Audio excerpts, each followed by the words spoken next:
Aí, boa noite de novo. Ai, boa noite. Voltamos agora em definitivo, né? Como Isso, diz na TV. graças a Deus, para começar. Vamos só esperar um pouquinho aí o pessoal entrar, mas a gente pode ir conversando enquanto isso aí, só mais dar 2 minutinhos, né? Sim, Vamos deixar Goiânia claro. está fazendo frio agora, né? Tá, Aqui em Goiânia passa abaixo dos 20 graus, já é inverno daqueles de. de moletom, né? De colocar moletom. É, É verdade. Aqui já estamos desse jeito também. E uma coisa é que a gente não vai falar de política aqui, né, Caio? Vamos deixar claro para o pessoal também que vai nos assistir gravado agora, a gente não vai falar de política, a gente vai falar de Bíblia, de teologia, né? exatamente, isso aí. Então vamos falar de Deus, que é o que de fato move o mundo de verdade, né? Exato, exatamente. Bom, então vamos começando, né? A partir de já. Vamos. Deixa eu só então fazer as apresentações. Pessoal, boa noite para vocês. Eu sou José Carlos, eu sou pastor na Igreja Batista Reformada Ados, né? Eu estou aqui recebendo meu irmão Caio, que nós estamos juntos ali na igreja, congregamos juntos pela graça de Deus. E a nossa proposta, então, nessa noite é falar sobre teodiceia. Teodiceia, na teologia, então, traduzindo, é a relação que existe entre Deus e o mal. Então, aproveitando o momento que a gente vive no mundo atual, sobre problemas, né, e pessoas começam a questionar, inclusive, a bondade de Deus. Então, eu quero aproveitar também para dizer que todo o nosso ponto de partida para falar sobre Deus e o mal aqui vem das Escrituras. Eu digo isso porque nesses dias eu tenho visto até pastores questionando as Escrituras, né? Mas para nós temos a palavra de Deus como inspirada por Deus, né? Útil para correção, ensino. Então, a palavra de Deus é a nossa base forte e é dela que nós partimos e que nós fazemos teologia e filosofia. Então, tudo que nós formos falar de teologia e filosofia aqui parte das escrituras, né?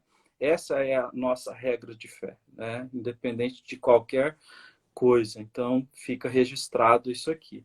E a gente acha esse um tema oportuno, né, para a gente falar, porque, como eu disse, existem pessoas questionando, né, a bondade e a existência de Deus quando se fala do mal, quando se trata do mal. Então, alguns começam a perguntar: cadê Deus? Ou Deus é bom mesmo? Né? E muitos começam a questionar o porquê das coisas estarem acontecendo. Então, são muitas perguntas, muitas questões, né? Seja bem-vindo todo mundo que está entrando, e é sobre isso que eu e o Caio, então, a gente quer conversar. Então, Caio, eu queria que você se apresentasse e você pode fazer suas considerações e a gente começar a nossa conversa já. Ok. Então vamos lá.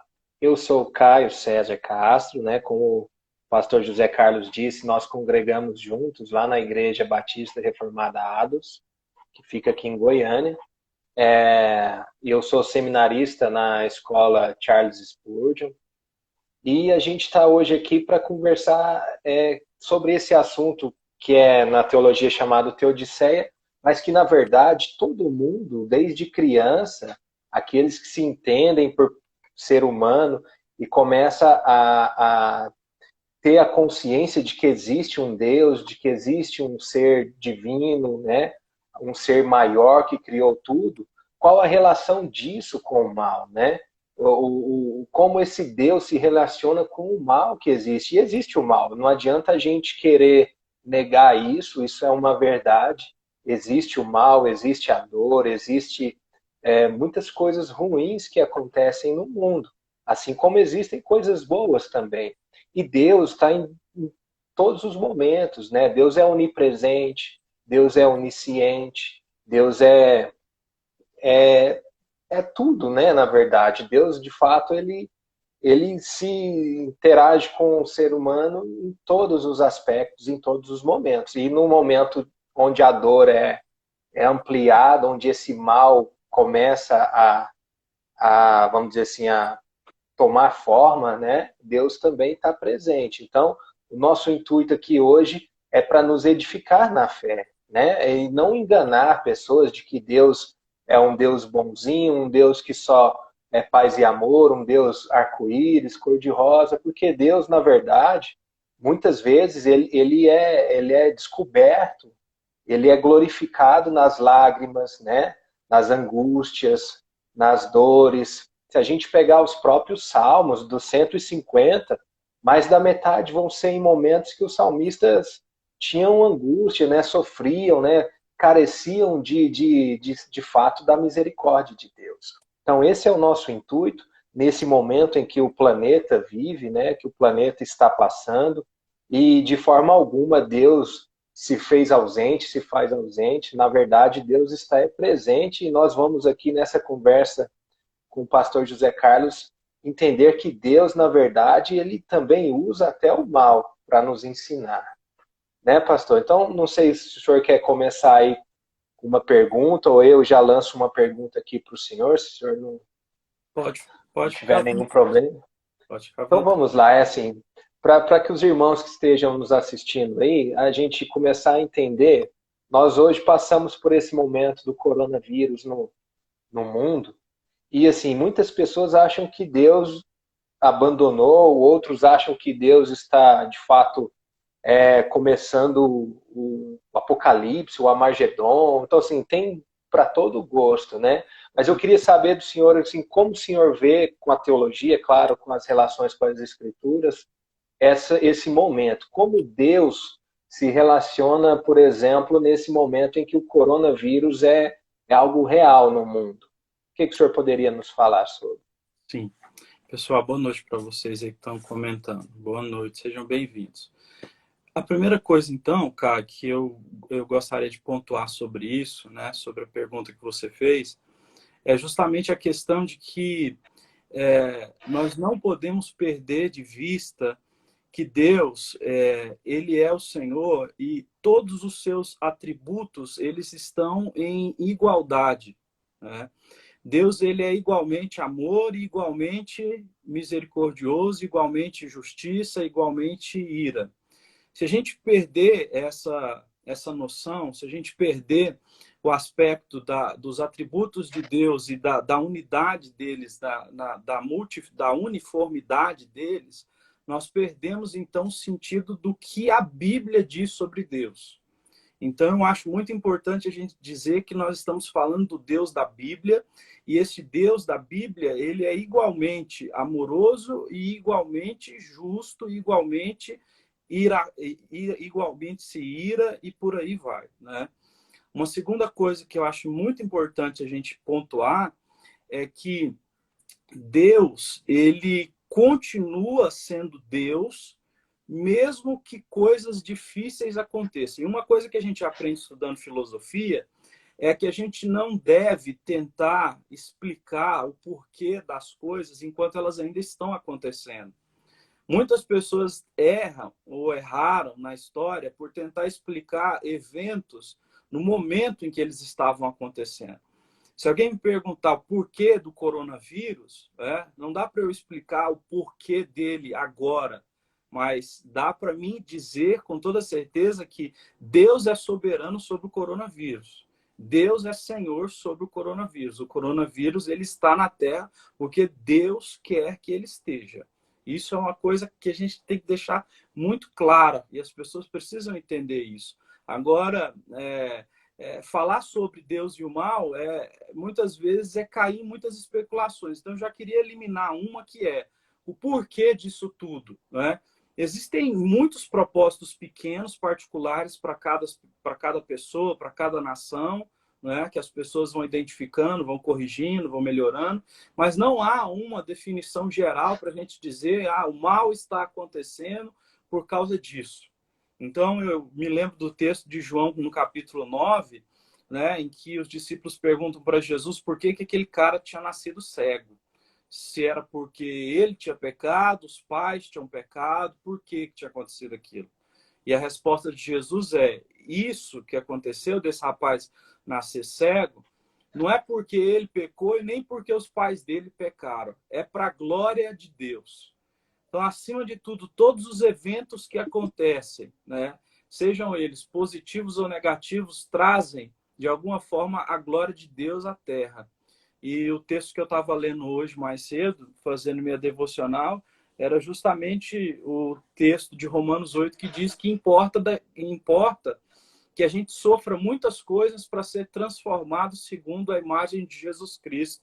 Que o alvo de Deus para nós é nos transformar à imagem do nosso Senhor Jesus Cristo. Então, Deus, ele é soberano, Deus está no controle de tudo, o coronavírus está na Terra porque Deus quer. Agora, as especulações sobre as minúcias disso, eu não acredito que caiba a nós, né, isso. Então, eu passo para você, né, para que você possa comentar sobre isso. Você enxergando o coronavírus e Deus, né? Você consegue entender que existe motivo para as pessoas questionarem a bondade de Deus nesse momento? Deus deixou de ser bom porque nós estamos passando um momento difícil? Não, de maneira nenhuma, né? Eu gostei muito quando você toca no aspecto de que a gente não pode ser uma opinião formada durante o acontecimento, né? E eu lembro muito quando a gente medita na vida de Jó, né? Jó não sabia o que estava acontecendo, ele não sabia lá no céu que Satanás instigou a Deus contra o próprio Jó e Deus, né, confirmou que Satanás poderia afligi-lo, né, só não tiraria a vida dele. Jó não sabia nada disso. Então, assim, é muito lindo hoje a gente assistir, ler o livro de Jó, né, e dar um parecer sabendo do final da história. Agora, para Jó, naquele momento, não tinha história, era angústia, né? Perdeu os filhos, perdeu os bens, ficou doente, assim, os amigos o acusaram, ou seja, foi muitas aflições. Depois, Jó conseguiu identificar que Deus estava ali mostrando que ele era soberano, né? Que Deus, de fato, ele usa do que ele quer para nos ensinar o que ele quer, né? Então, Jó, de fato, aos olhos humanos, não merecia tal, mas Deus assim o fez para que no final o próprio Jó glorificasse mais ainda a Deus do que ele já fazia ali no primeiro capítulo. Então é muito bom quando o senhor fala isso na questão do durante. Não adianta a gente falar o porquê do coronavírus, se o coronavírus ele é um juízo de Deus, um castigo de Deus para uma nação específica, para uma pessoa específica. Na verdade, todos nós estamos passando por momentos de dificuldades, de mudanças, né, com essa doença. Mas Deus não deixa de ser Deus em momento nenhum. Um dos atributos de Deus é sua imutabilidade, né? Lá em Malaquias 3 diz, Malaquias 2 diz, porque eu, o Senhor, não mudo, né? O Deus não muda. Assim como a carta de Tiago vai nos ensinar que em Deus não existe nem sombra de mudança, nem variação alguma. Então Deus não muda, ele é o mesmo ontem, hoje e será para sempre. E assim, a questão, pastor, é porque a gente às vezes olha muito para o nosso próprio umbigo. Mas eu creio que as pessoas que passaram, por exemplo, os europeus que estiveram durante a Primeira, durante a Segunda Guerra Mundial, passaram coisas muito piores, né? Muito piores do que nós estamos passando. O mundo já sofreu catástrofes globais muito piores. A própria peste negra, né? Onde as pessoas sequer sabiam cientificamente o que estava acontecendo. Então, na verdade, assim, a história mostra que sempre as catástrofes elas existem. E Deus nunca deixou de ser ativo na história por conta disso. Se a gente parar e pensar que o próprio Filho de Deus veio ao mundo e padeceu um sofrimento tão brutal que nenhum de nós pode, ao menos, sonhar do que ele sentiu, então, assim, é desfazer de Deus totalmente. Se Cristo pôde sofrer aquilo tudo, né, e Deus ainda ali estava naquilo, ou seja, era de fato, ele veio para aquele momento de dor, quanto mais nós, então, temos que olhar para Deus, agradecer o dia que a gente tem hoje de fato, glorificá-lo. Isso vai passar, isso vai nos trazer aprendizado, a gente vai aprender, vai se fortalecer. Eu lembro de um texto, agora não me vem à memória, talvez o senhor me ajude. É no livro de Isaías, quando Isaías escreve que Deus não escolheu purificar ali a nação como se purifica a prata. Ele escolheu purificar pela fornalha da aflição, que o texto diz, né? Eu escolhi purificá-los pela fornalha da aflição. E, de fato, a aflição nos purifica. A aflição tira muita coisa de ruim que a gente tem, né? Ela nos quebranta. Então, com certeza, Deus tem lições a tirar desse coronavírus. E Deus continua sendo Deus com corona, sem corona, de dia, de noite. Deus é Deus a todo momento. É verdade. E sabe o que que eu penso, assim, Caio? Que é muito importante que os cristãos entendam que nós não podemos atribuir o nosso padrão de justiça a Deus, porque o padrão de justiça de Deus é infinitamente superior ao nosso.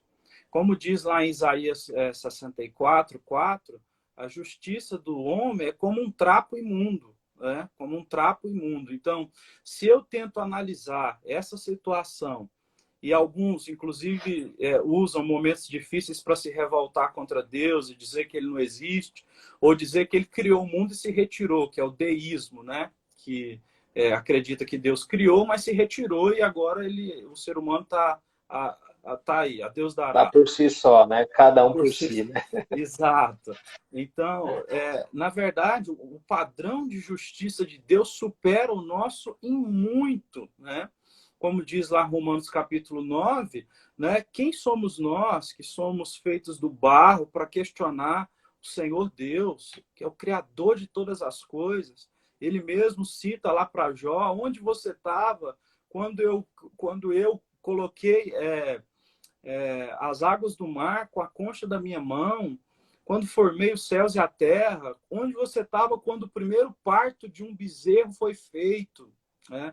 Então, Deus, ele é infinitamente mais justo do que nós.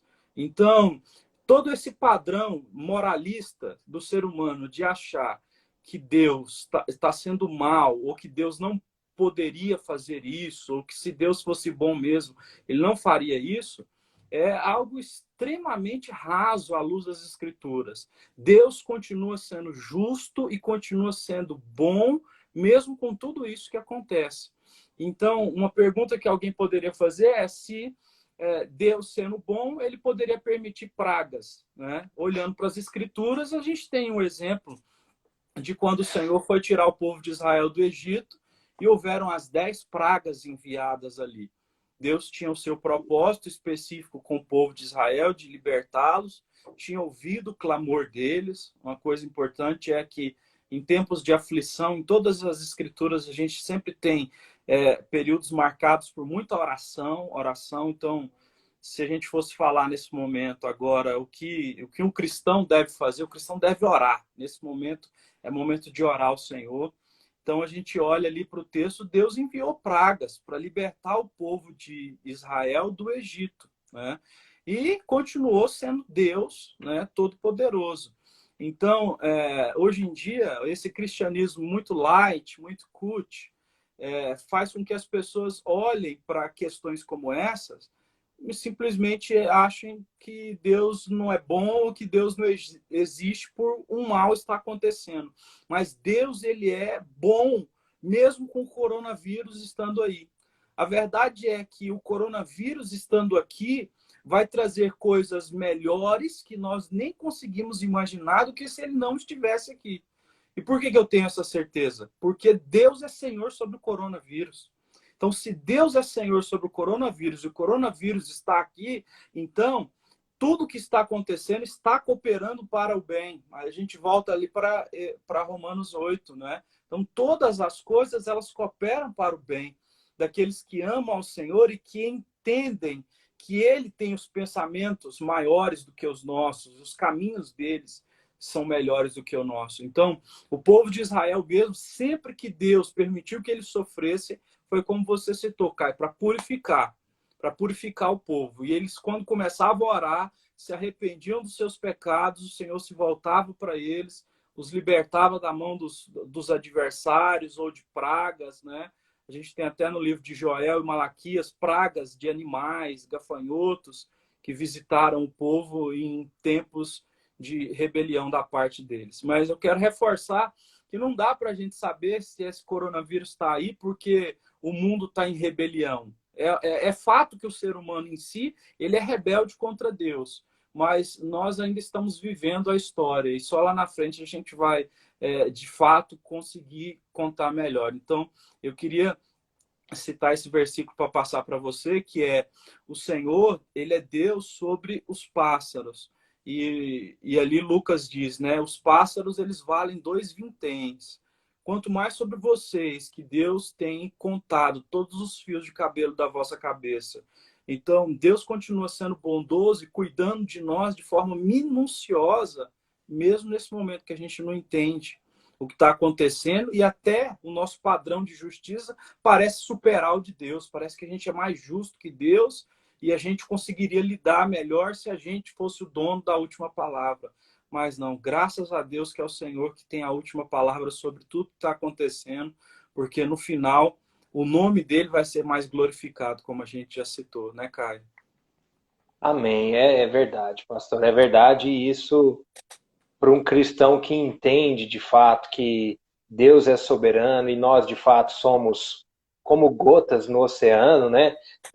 A gente tem que confiar em Deus, confiar. A fé é o que de fato nos move. Nós vivemos pela fé, né? Como Paulo vai nos ensinar na carta aos Romanos, é de fé em fé, né? Ou seja, a fé hoje no coronavírus, isso vai passar, amanhã vai vir um outro problema que vai recorrer à nossa fé também, e assim, diariamente, a vida do cristão é pela fé, nós vivemos pela fé.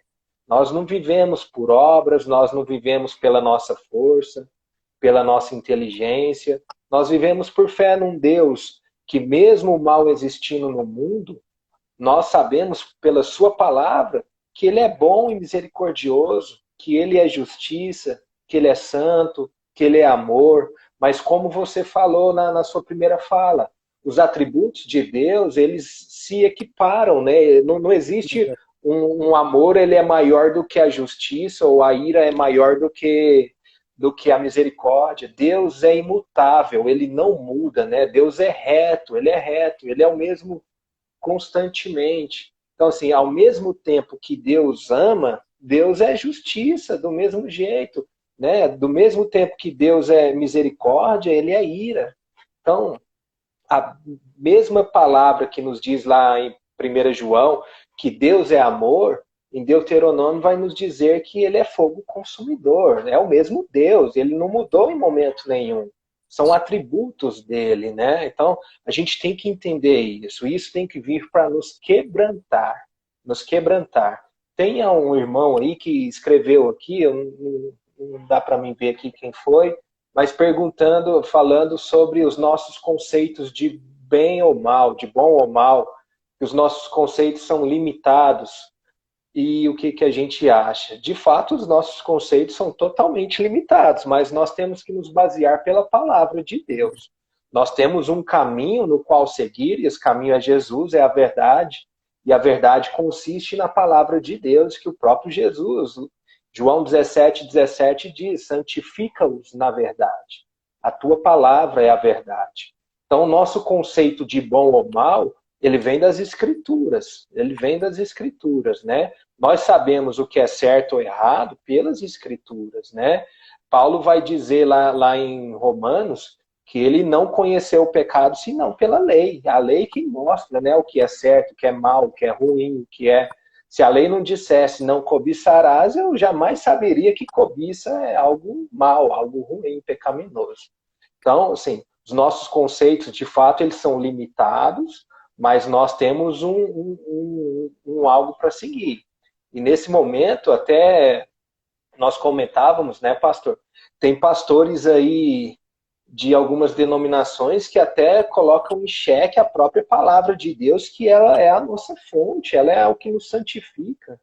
Né? Se a gente não tiver a palavra de Deus como base, como firmeza, nós estamos perdidos, perdidos, porque ela é o que nos molda. Então, assim, Deus tem sim os seus. Aliás, nós temos nossos conceitos limitados, mas Deus nos dá a palavra, né? E nós podemos ir até onde a palavra nos dá. Acima disso, vai exigir fé, né? Ao que Jesus, ao falar com seus apóstolos, ele vai falar sobre aflições, mas antes ele fala assim: digo isso para que em mim vocês tenham paz. Né? No mundo tereis aflições, mas antes ele está avisando: ó, eu vou dizer que vocês vão ter aflições, mas para que antes, em mim, em Cristo, vocês tenham paz. As aflições virão, mas a paz vem comigo. Então, nós que nascemos de novo, e eu posso falar com convicção, eu sei que a salvação é pela graça, mas eu sinto que, de fato, o Senhor me escolheu de alguma forma, e eu sinto isso pela fé. Nós que nascemos de novo, nós temos uma alegria indizível, que é de saber que o mundo pode estar pegando fogo lá fora, que o Senhor é conosco. Eu posso morrer aqui agora e estar com Cristo daqui um segundo ou dois, entendeu? É o que Paulo diz, né? O viver para mim é Cristo e morrer é lucro. É lucro, porque eu vou estar de fato eternamente com Cristo. Então, assim, a gente tem que pensar nisso, ter paz em Cristo. E Cristo é o que nos traz a paz, né? E é uma paz, como Paulo diz, que excede todo entendimento. Enquanto o homem natural lá fora está preocupado com a economia, está preocupado com a saúde, e de fato isso nos preocupa, não é que aqui nós também estamos isentos dessas preocupações, só que tais preocupações, elas não ultrapassam o nosso entendimento na fé. Nós sabemos que isso, como Tiago escreve na sua carta, são coisas transitórias, né? Vai passar, vai passar. Então a gente tem que estar firme nisso, firme. Os, mais, os mais fortes,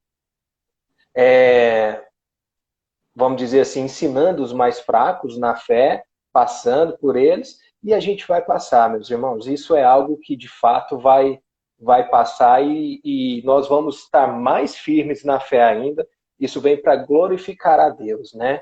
Agora, pastor, se o senhor me permite, eu tenho aqui um negócio para te perguntar no termo Teodiceia, que é um pouquinho complicado. Vamos apimentar um pouco aí esse negócio que... A gente já fez o claro, preâmbulo, então podemos ir para frente. Vamos lá também, isso. O senhor já deve ter ouvido no paradoxo de Epicuro, certo? Sim. Então, o que consiste o paradoxo de Epicuro? Deus é onisciente, ou seja, ele sabe de todas as coisas. O antes, o agora e o depois, tudo ele sabe. Deus é onipotente. Ele tem todo o poder. O que ele quiser fazer, ele faz. Ele é soberano. E Deus é benevolente ao máximo. Ele é bom. Bom, o seu ser é bom, a sua essência é boa. Aí vem o paradoxo de Epicuro, né?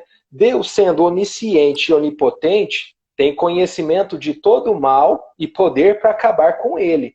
Contudo, não faz porque não quer, logo não é benevolente. Ou seja, aí eu tiro a bondade de Deus. Uhum. Aí o outro paradoxo é, Deus sendo onipotente, tendo todo o poder, e sendo benevolente, sendo bom, ele não faz porque não sabe do mal, porque não conhece o mal, como tem gente até que falou essa semana aí, né? E diz ser cristão. E Deus sendo onisciente e benevolente, ou seja, conhece todo o mal e é bom para isso. Contudo, ele não tem o poder para fazê-lo.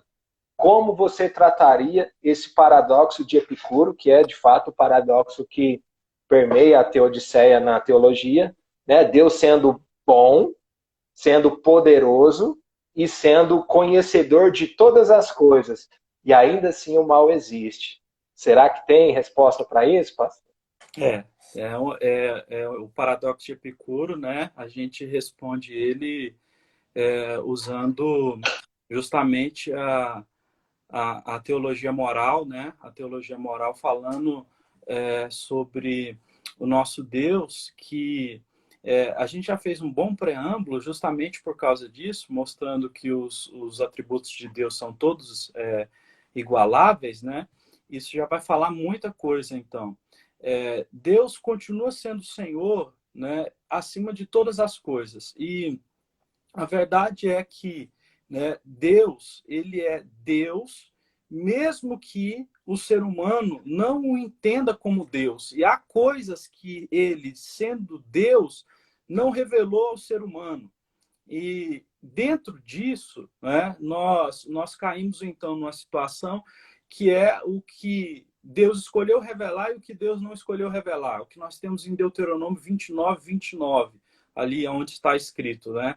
As coisas reveladas são para os homens, as que não são reveladas são para Deus. Então, dentro disso, né, nós caímos então dentro de uma questão que é importante para que os irmãos possam entender que moralmente Deus ele não se contradiz em nenhum aspecto. Em nenhum aspecto Deus se contradiz, porque ele é soberano sobre si mesmo.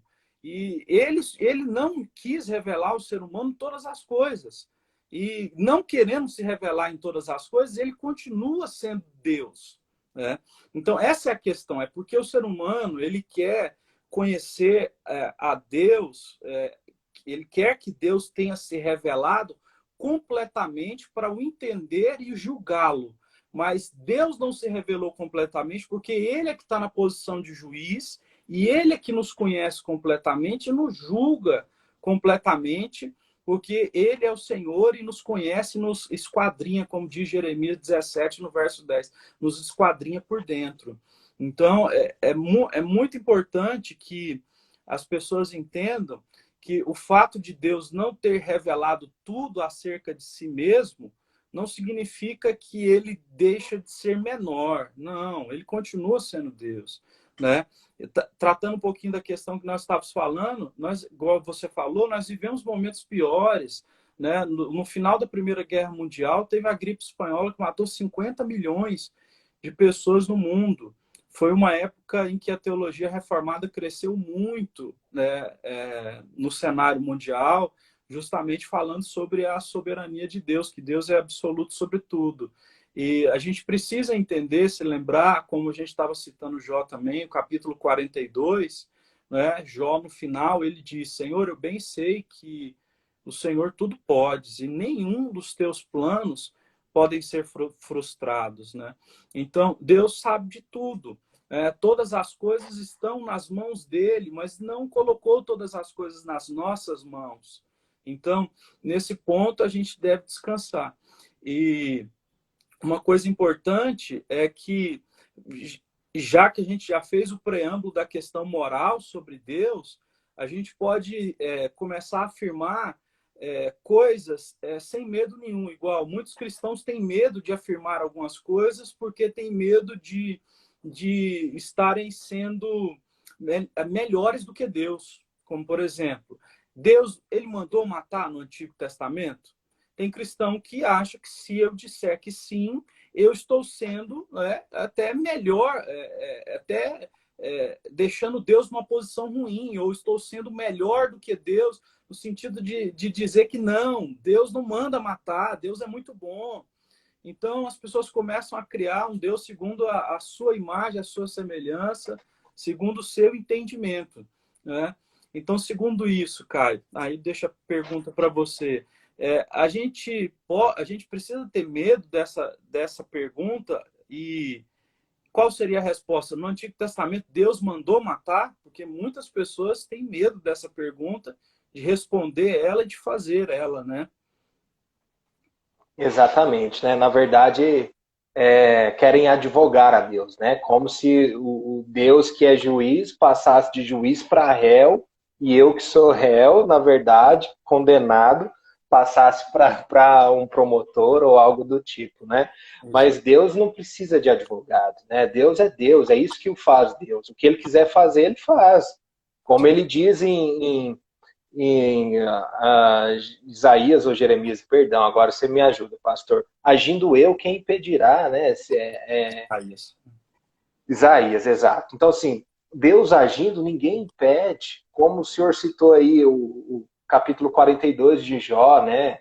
Eu sei que tudo pode, ou seja, Deus pode tudo, tudo, quando eu falo tudo, é tudo. Inclusive, mandar matar um povo inteiro, mandar dizimar um povo, como, por exemplo, está em 1 Samuel capítulo 15, que o profeta Samuel vai até Saul, que era rei de Israel, e fala para Saul ir guerrear contra os amalequitas e dizimá-los, matar ali mulheres, idosos, homens, crianças de colo, animais, não deixar nada. E é tão forte esse mandamento que Saul vai à guerra, ele mata ali muitas gente, só que ele poupa alguns, poupa animais, poupa o próprio rei Amalequita, poupa outras coisas, outros seres que ele achou que deveria poupar, como bois, ovelhas, e na verdade aquilo foi um pecado que ele cometeu, uma desobediência à ordem de Deus, dada através do profeta Samuel, que era para ele exterminar. E aquilo lhe custou o reinado, né? Foi tão algo sério ali que dali em diante o Espírito de Deus o afastou dele. E a ordem de Deus era mandar matar todo mundo. Então, assim, Deus é Deus. A questão é que a gente muitas vezes pensa que a lei de Deus está subjugando o próprio Deus, mas não. A lei é para o homem. É o homem que não deve adulterar. Como Deus poderia adulterar? Né? Ele tudo é dele. Como Deus poderia furtar algo se tudo é dele? Como Deus poderia matar alguma coisa, assassinar, que é o mandamento é assassinar, sendo que ele é o autor da vida, né? Ele, a vida subsiste nele. Jesus diz: eu sou a verdade e a vida, né? Eu sou a ressurreição e a vida, né? A vida é ele. Então, ou seja, a lei não está subjugando Deus. A lei subjuga a nós, homens, né? Nós estamos debaixo da... hoje, assim, se eu falar da lei, mas assim, o pecado ele é conhecido através da lei de Deus. Nós somos salvos pela graça, mas a lei de Deus ela ainda existe, né? O não assassinar existe, o não furtar, o não dar falso testemunho. Agora, como Deus vai dar falso testemunho se a palavra dele é verdade, sendo que ele diz é a própria verdade? Não tem. Então, ou seja, muitos querem colocar Deus como um homem, né? Se Deus manda alguma coisa e eu não estou de acordo com aquilo, na minha, vamos dizer assim, na minha concepção moral, Deus não fez, Deus não faz. Igual, pastor, nós estávamos comentando ontem, tem um vídeo aí na internet, no YouTube, de alguém até que tem muitos seguidores, né, nas redes sociais, que estava afirmando ontem que Deus não está no controle de tudo, porque existe estupro, existe fome, existe coronavírus. É um absurdo. Se Deus não está no controle, quem é que está no controle? Né? Ou seja, é o acaso, é a evolução. Então, assim, aí já passa a ser algo totalmente herético mesmo, né? Deus é Deus, gente. É o que faz ele ser Deus, é a sua soberania. Se ele quiser nos dizimar hoje, ele pode. Ele mandou um dilúvio, dizimou milhões. 8 pessoas foram salvas. E ele tinha um propósito, era um juízo dele. E ele ali não deixou de ser bom, não deixou de ser misericordioso, não deixou de ser amor. Pelo contrário, ele é Deus e sempre vai ser. Assim também como nós pensamos num termo de justiça equivocado. Nos estudos bíblicos que nós temos feito, se você jogar a palavra justiça no dicionário, o primeiro termo de descrição de justiça vai dizer que é algo que está conforme o que é direito. Aí eu te pergunto, pastor, quem é que tem o direito sobre a vida?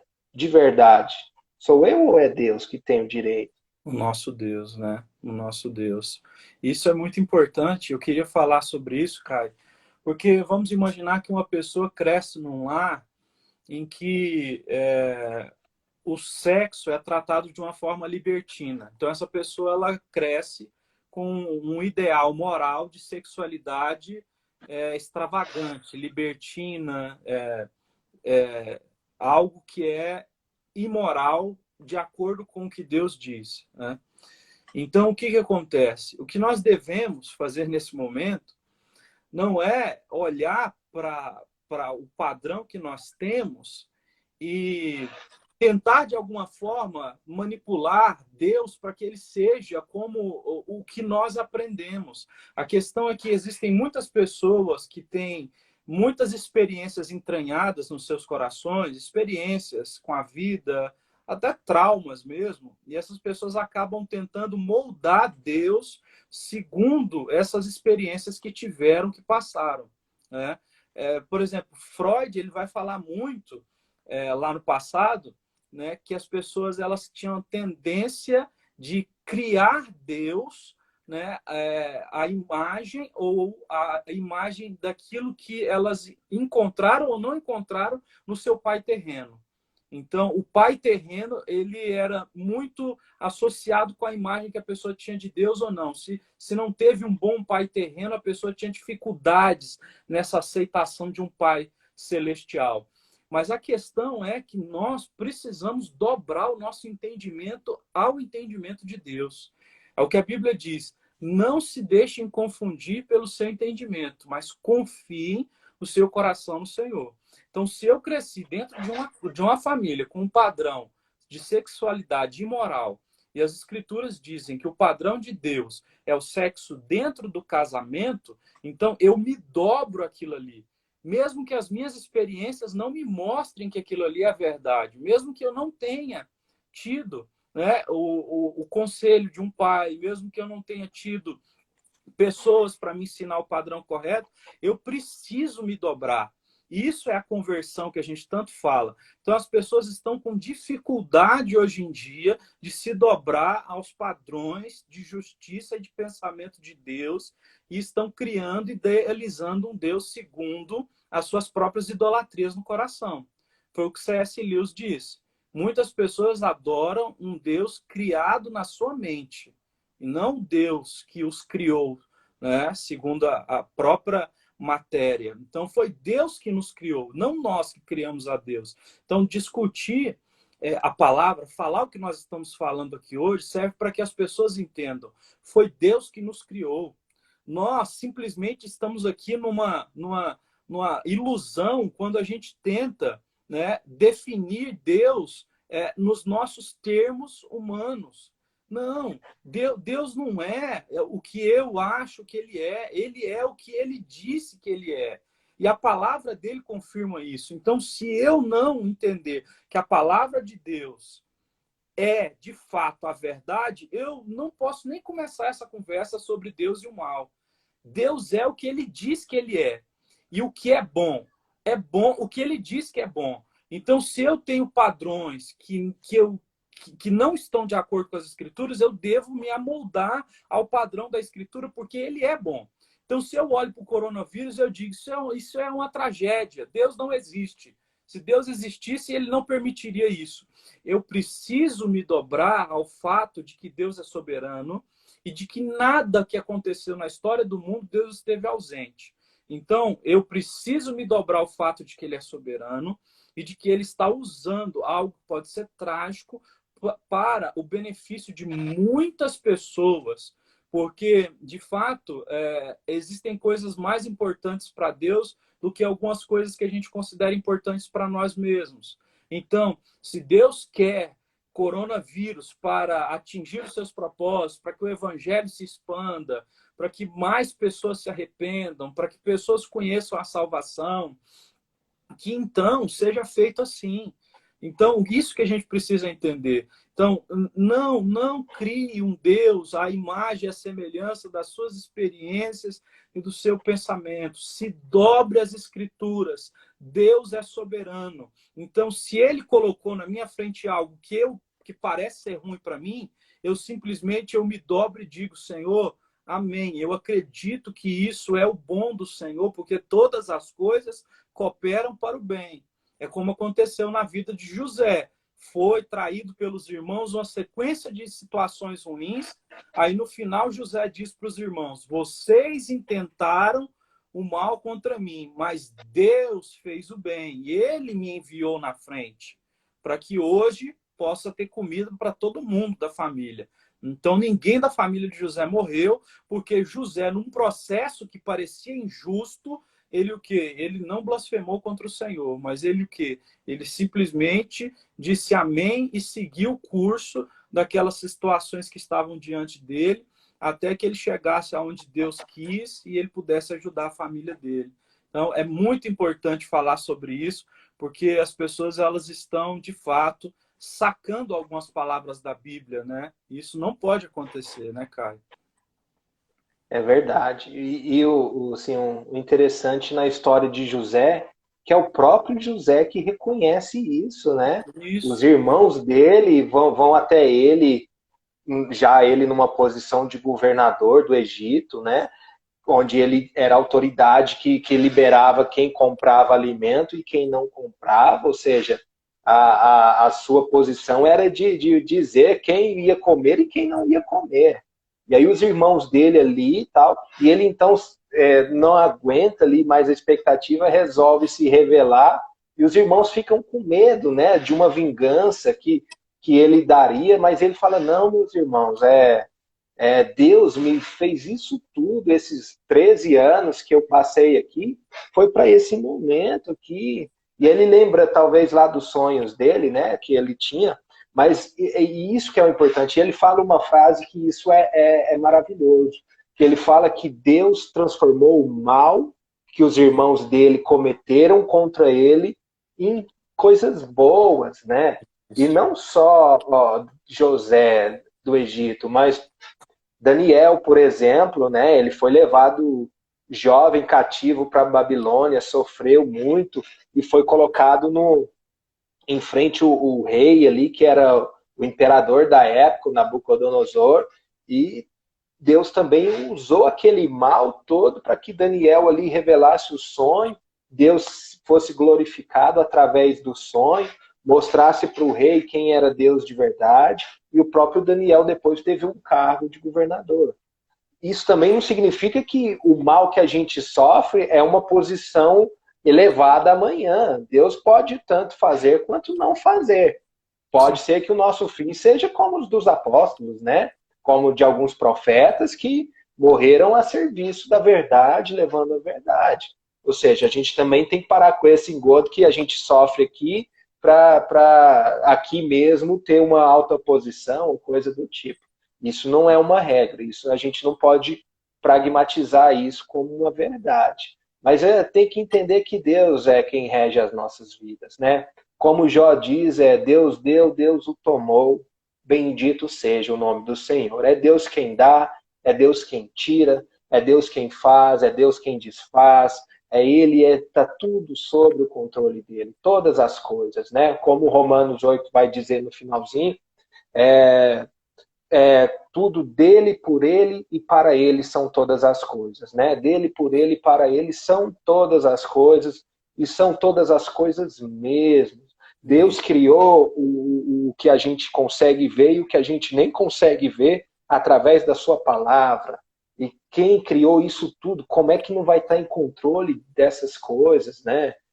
Tem que ser muito pequeno. É como o Salmo 8, Davi olhando para as estrelas, ele fica bobo, fala, nossa, um Deus que criou essa imensidão. E olha que Davi não tinha nem a NASA por perto para mostrar o que é o universo, né, conhecido hoje. E ele já ficava admirado, Deus criou isso tudo. E aí ele vai se quebrantar, quem sou eu para ter alguma coisa de Deus? Quem sou eu, pequeno aqui, um ser humano mínimo, dentre bilhões e bilhões que já tiveram nesse mundo, querer julgar a Deus, querer saber quem é Deus? Pelo contrário, a gente tem que quebrantar e jogar aos pés dele e pedir perdão todos os dias, né? Esse é Exato. o momento. Eu acho que o mal nos vem para nos trazer o bem do arrependimento e da humildade de espírito que Jesus nos ensina no Sermão do Monte. Isso. Caio, quero deixar uma última palavra e também depois você deixa uma última palavra mas se alguém perguntasse qual deveria ser a postura cristã nesse momento, a gente pode olhar pelas escrituras, como eu já citei, oração, né? A oração sempre muito presente em tempos de aflição. Se a gente olha ali no começo da história da igreja, quando houveram problemas, perseguições, houve união, benevolência, generosidade da parte dos irmãos, né? Então, esse é um momento que nós devemos ter essa generosidade uns para com os outros. Lembrando da Reforma Protestante, foi na época da Reforma Protestante teve, né, a peste negra, e Lutero, ele e a esposa dele, eles iam até as casas das pessoas que estavam doentes e cuidavam delas, porque os outros não tinham coragem de cuidar, de tocar na pessoa com medo de pegar a doença. Os cristãos iam lá, então, e faziam esse papel, né? Então, esse é o momento para a gente ter generosidade, para a gente fazer o que o mundo não quer fazer. E eu quero deixar uma palavra para os irmãos que estão assistindo e que vão assistir também, que é, de tudo que nós falamos aqui, as pessoas precisam considerar você crê ou não crê na palavra de Deus, porque a palavra de Deus ela vai falar mais coisas que você não gosta e que está contra o seu senso de justiça moral, o seu senso de justiça intelectual, do que a favor. Então, é necessário que se pense. Somente um pequeno exemplo, que é Romanos capítulo 13, a Bíblia diz que foi Deus que instituiu as autoridades governamentais. Aí a gente olha para o país, olha para o mundo, a maioria das pessoas dizem, não, isso eu não consigo acreditar. Deus colocou esse prefeito, esse governador, esse deputado. Diz as Escrituras que o Senhor, Deus, colocou. E diz lá também em Timóteo que nós devemos orar por eles. Agora, é uma questão que muitos cristãos não conseguem acreditar. E eu não estou dizendo que a gente não pode ir contra, se uma autoridade é injusta, que a gente não pode se posicionar contra. Pode se posicionar contra. Mas as Escrituras dizem que Deus é soberano até sobre as autoridades constituídas. Então, nós precisamos escolher. Porque falando de Deus e o mal, nós estamos falando sobre o absoluto da palavra, que é Deus, o Senhor da palavra, e os nossos pensamentos, os nossos sentimentos. Então, em muitos momentos, as pessoas elas vão se deparar com os seus corações, com os seus sentimentos, e do outro lado a palavra de Deus. E nesse momento você vai ter que tomar uma decisão. Ou você fica com a palavra de Deus, ou você fica com os seus sentimentos, e a Bíblia diz que o coração é enganoso, né? Como diz o Josemar Bessa, o primeiro que diz siga o seu coração foi a serpente, que disse a Eva, né? Siga o seu coração, come da fruta, né? Ela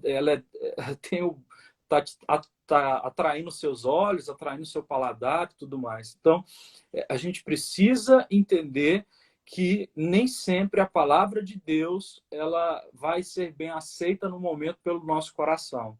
Mas como a gente falou, José, quando ele foi traído pelos irmãos, ele aceitou aquilo. Ali não tem murmuração de José. Quando ele vai para a casa de Potifar, a Bíblia diz que ele é o melhor dos trabalhadores. Então, ele o quê? Ele aceita o destino dele, não como estando na mão dos irmãos, mas como estando na mão de Deus. Então, nosso destino não está, no primeiro momento, na mão dos governadores. Nosso destino está na mão de Deus. Então você escolhe, nesse momento agora você se torna um ativista político e fica xingando governador, presidente na internet, ou você se torna uma pessoa de oração, crê na palavra e vai inclusive orar por esses, né? Então, nesse momento, falando sobre isso, é isso que eu queria deixar para que você pensasse. Você quer a palavra de Deus, você de fato confia na palavra de Deus, mesmo se ela for contra você, ou somente até onde ela vai ao seu favor. Então, eu deixo essa consideração final para os irmãos pensarem, né? E a palavra de Deus é tudo. Agarre ela no seu coração, guarde ela no seu coração para não pecar contra Deus. Amém. Amém. Só deixar aqui Você falou do Josemar Bessa, eu lembrei que anteontem eu assisti um vídeo muito edificante dele, vale a pena aí os irmãos que estiverem nos acompanhando. Se eu não me engano, o nome é Lutero, o Sapateiro e o Coronavírus. Joga esse título aí no YouTube, você vai ver algo assim, é um vídeo bem rápido, mas que nos mostra o que nós devemos fazer para glorificar a Deus. Tem gente que acha que só glorifica a Deus se a gente, de fato, sair na rua aí evangelizando ou sair pregando, mas você na sua atividade cotidiana, você sendo um excelente pai, sendo uma excelente mãe, sendo um excelente cidadão, você está glorificando a Deus tanto quanto o pastor que está pregando o evangelho, entendeu? Como Paulo diz em Colossenses, tudo que você for fazer, faça como se estivesse fazendo para Deus mesmo, né? Não para os homens, mas para Deus.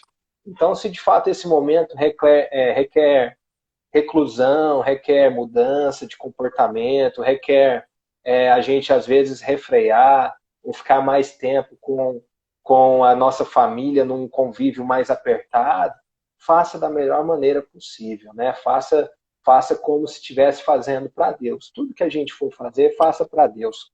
Paulo também ensina, né? Quer comemos ou bebemos, façamos isso para a glória de Deus. Então, o momento para a glória de Deus também. Eu queria deixar só um pensamento aqui também, referente a Deus e o mal. Na verdade, o mal, ele é oriundo do pecado. Deus é santo, né? O mal, ele é oriundo do pecado. O mal, ele existe em nós, todos os dias. Você citou aí Jeremias 17, que diz que enganoso é o coração do homem mais do que todas as coisas, né? E desesperadamente corrupto. Quem o conhecerá, né? Diz lá Jeremias 17. Eu esqueci o versículo, mas O 9 e 10. Isso. Jesus também diz que do coração do homem procede todo o mal, toda a lascívia, mentira, tudo que é ruim procede de nós. Então nós temos que nos quebrantar para que Deus possa nos fazer nascer de novo, nos transformar, né? E nada melhor do que tempos difíceis. Tempos difíceis formam homens fortes. Quando eu digo homens, seres humanos fortes, né? Tempos de bonança geralmente formam homens mais fracos, né? E acaba que isso vira um ciclo, né? E geralmente é assim, são em tempos de dificuldade que nós crescemos, que o nosso potencial vai lá para cima e que a nossa fé também seja potencializada nesse momento, né? Porque ter fé quando tudo vai bem é muito simples, né? A hora é agora de ter fé, de acreditar que Deus é conosco, de sofrer e de fato estar junto com os irmãos na palavra, na oração, na comunhão, né? É um momento, na verdade, de nós cristãos nos unirmos mais.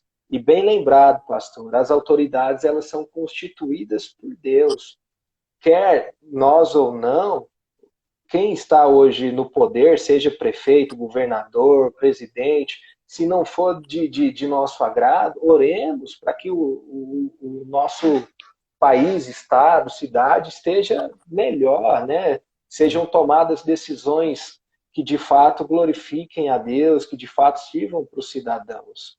E que os irmãos aqui que acompanharam essa live saibam, tenham isso em mente. A palavra nos diz que Deus é bom e a sua misericórdia dura para sempre. Está lá em Salmo 106, verso 1.